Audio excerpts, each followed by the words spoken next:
ساعد ساقی سیمین ساق بود. باورم نمیشه تونستم. تا قبل از این 100 بار تمرین کردم و تکرار کردم و همش زبونم میگرفت. استادم بازیشم یه درس بود. مهندس سالات تحلیل‌شد.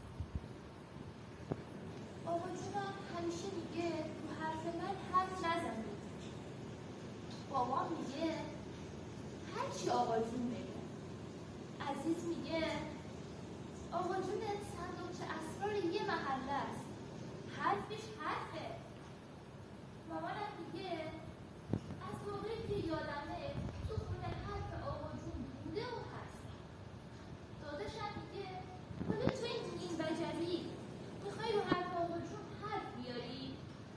ای بابا من که منظورم اینا نبود.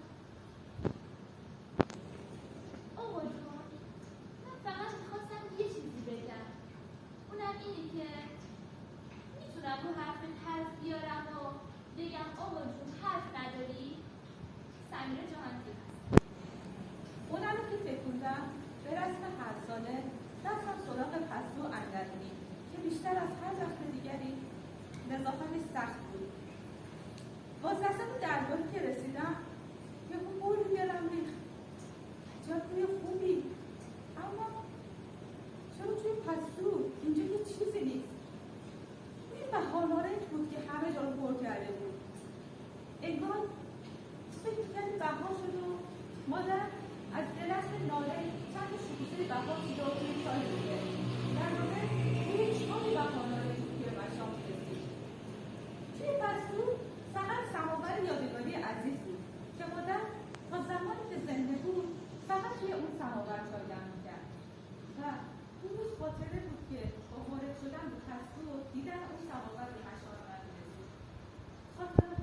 خاطره ها گاهی وقتها بدجوری آدم رو دلتنگ میکنن. جوری که میخکوب میشی و میری به سالهای دور بود.